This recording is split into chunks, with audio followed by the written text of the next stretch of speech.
Et l'une des conséquences, c'est que de nombreux ressortissants étrangers sont bloqués dans les pays de la région.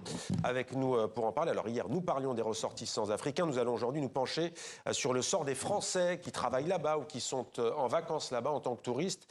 On en parle avec Amélie Alacrafi. Bonsoir. Bonsoir. Soyez la bienvenue sur TV5 Monde. Vous êtes députée des Français de l'étranger pour la région du Proche-Orient et pour l'Afrique subsaharienne. Vous étiez en Égypte et au Liban la semaine dernière jusqu'à jeudi soir, c'est-à-dire 2 jours avant le début de cette guerre. Avant de vous entendre, ce sont des images évidemment que vous avez vues, des Français rapatriés par un avion. C'était hier soir, regardez.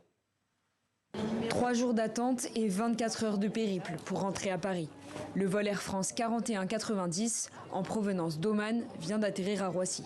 Vacanciers, étudiants, expatriés à Dubaï, pour ces Français, c'est la fin du cauchemar. J'ai réussi à prendre un taxi, de partir de Dubaï jusqu'à la frontière à Hatta. De Hatta, j'ai passé la douane, puis j'ai repris un taxi et je suis parti jusqu'à l'aéroport. À l'aéroport, j'ai croisé des personnes de l'ambassade, parce que de base, je voulais booker un autre vol, et tous les vols étaient hors de prix. Les seuls vols qui étaient disponibles, c'est des vols qui faisaient des escales à Dubaï ou à Doha, donc des endroits où il y a des bombardements, donc des vols qui seraient sûrement annulés.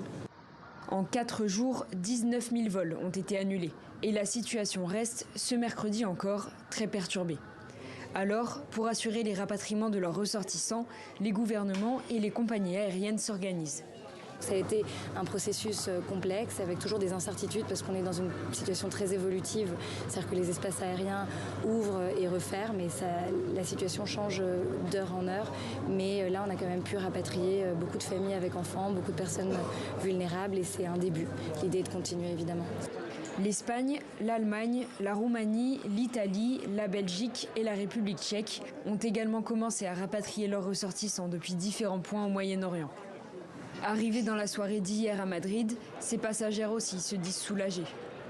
Nous n'avions pas dormi depuis environ 3 jours. Entre les avions de chasse, les sirènes, le stress et le retour. Certaines compagnies aériennes, basées en dehors de la région, ont coupé leur liaison avec le Moyen-Orient jusqu'à la fin du mois. Aux Émirats arabes unis, le taux d'annulation a même atteint 80% des vols. L'aéroport de Dubaï est le 2e au monde en nombre de passagers. Le trafic aérien mondial n'avait pas été autant désorganisé depuis la crise du Covid. La députée française Amélie Alacrafi est avec nous. Rebonsoir. Combien d'avions ont atterri en France? C'était le seul ou pas? C'était pas le seul, il y en a eu plusieurs. Hier soir? Ouais. Pas hier soir, non. Ils ont commencé la veille. Ouais. Vraiment, c'est du cas par cas. La cellule de crise s'est mise en place tout de suite. Il faut rassurer les gens en leur disant, le jour même, le centre de crise du Quai d'Orsay, tous les consulats, on a 19 postes diplomatiques qui sont mobilisés 24 heures sur 24, 7 jours sur 7 pour répondre. Et toujours vraiment les mêmes réflexes. Quand on est résident, enregistrez-vous sur le registre consulaire. Quand vous êtes de passage, donc moins de 6 mois sur le fil d'Ariane, dès lors que vous êtes enregistré sur l'un ou l'autre, on sait que vous êtes là. Ensuite, si vous êtes vulnérable, qui dit vulnérable, c'est personnes âgées, famille avec enfants en bas âge, femmes enceintes et pathologies potentiellement graves. Ce soir, graves. il y aura encore un avion qui va arriver en provenance Il y a d'un pays des avions, je ne peux pas dire combien et quand, pour pas justement de créer d'attente ou de frustration. Parce que ceux qui se sont signalés avec leur vulnérabilité sont traités au cas par cas et sont rappelés par le centre de crise ou le consulat. Combien de Français vivent dans cette région du monde?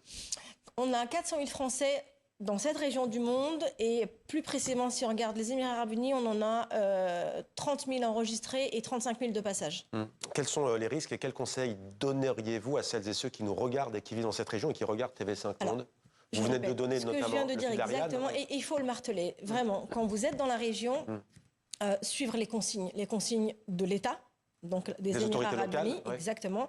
Allez que sur des sites officiels, donc c'est diplomatie.gouv.fr, c'est les sites des consulats, ambassades et les sites du gouvernement où vous êtes, vraiment.